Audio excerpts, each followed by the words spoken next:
Although as Minister of National Defense, I had sighting reports of UFOs.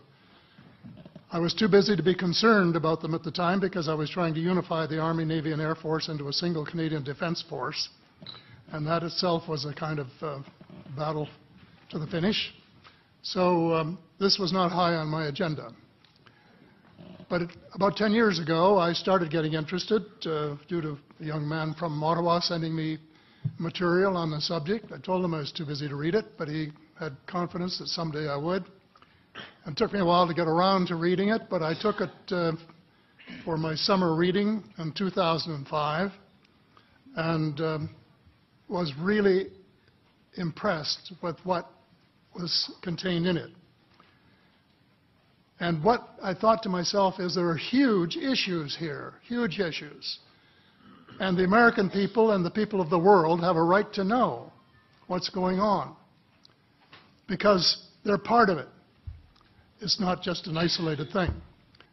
I accept the invitation of Victor Vigiani, who's over here somewhere, and his cohort, Mike Bird, to speak to a symposium at the University of Toronto.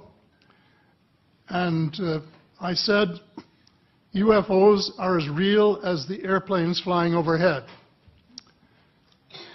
That gave me the dubious distinction of being the first person of cabinet rank in the G8 group of countries to say so unequivocally.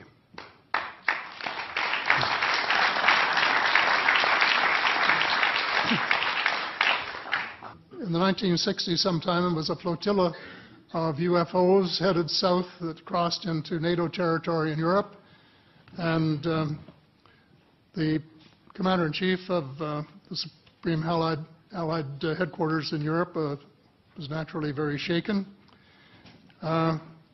Fortunately, or maybe divine providence, before the panic button was pushed, the flotilla turned around and headed back north. Obviously, they had thought maybe they were Russian, and they were very concerned about it.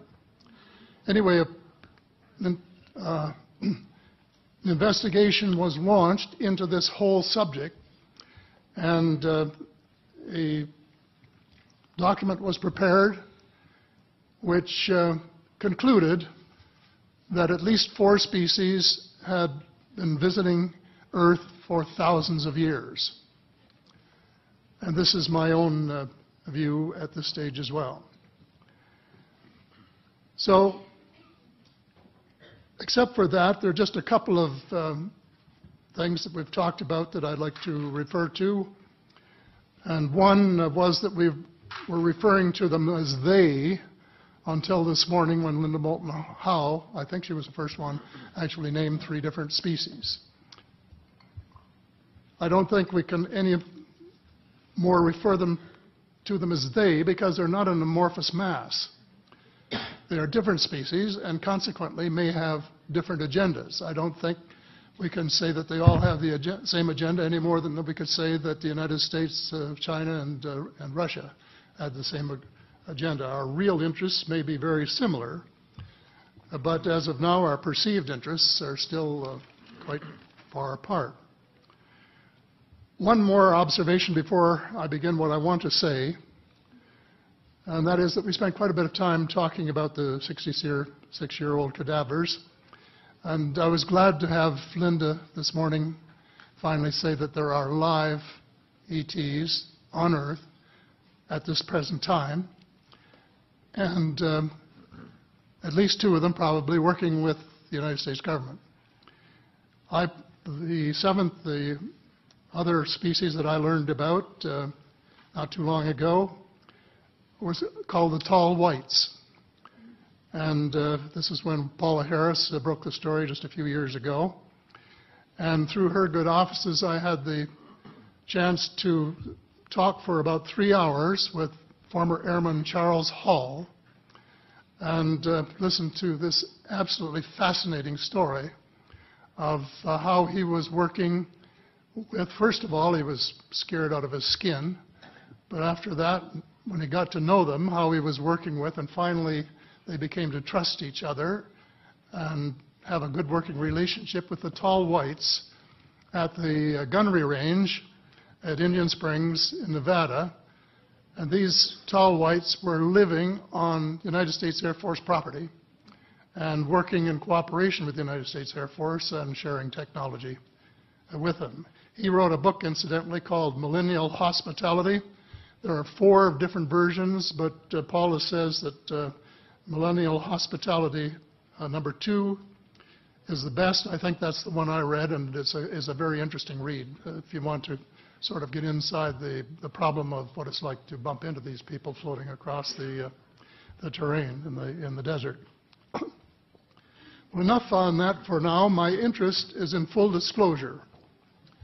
And my only caveat is I think probably I would say 95 to 98% full disclosure. I know of 1 or 2 things that I'm not sure should be in the public domain, at least yet. They will be someday, I'm sure, but not maybe immediately. But just as children survive the idea of the tooth fairy and Santa Claus when they become adult, I think that tax-paying citizens are quite capable of accepting the new and broader reality that we live in a cosmos teeming with life of various sorts. The fact that some other civilizations are more advanced than we are may be humbling. It exists, and it's being kept secret by the same vested interests who control our destiny. Who are these vested interests, and what are they up to? Well, Senator, you were talking about a military junta.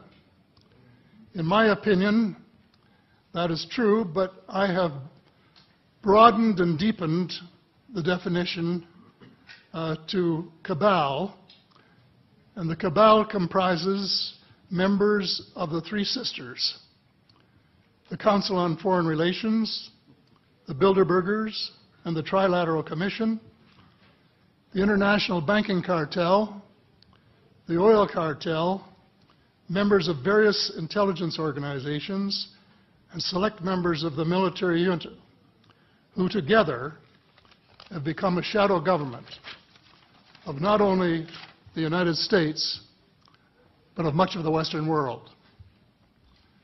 The aim of the game is a world government comprising members of the cabal who are elected by no one and accountable to no one. And according to Mr. Rockefeller, the plan is well advanced. Does this help you to understand why our civil rights are being taken away from us?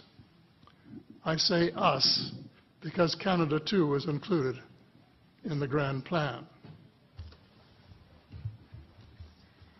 So here we are more than a decade later fighting another war that can't be won.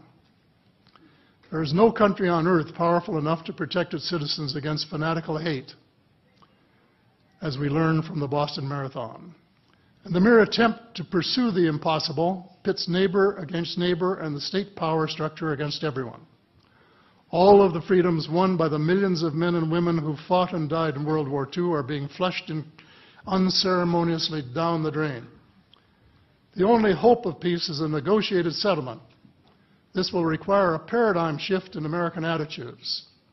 It involves a de facto renunciation of the plan for a new American energy and the adoption of a pledge of cooperation with all humankind to build the kind of world which we are collectively capable of.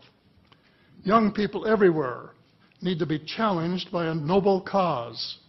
They need to be involved in arresting global warming, creating a banking system that is just and sustainable, and lead the way in the transformation to the new reality that we have to live in harmony with our celestial neighbors, as well as seeking peace on earth. In a word, we have to become spiritual beings and practice the one tenet that the world's major religions have in common, and that is the Golden Rule.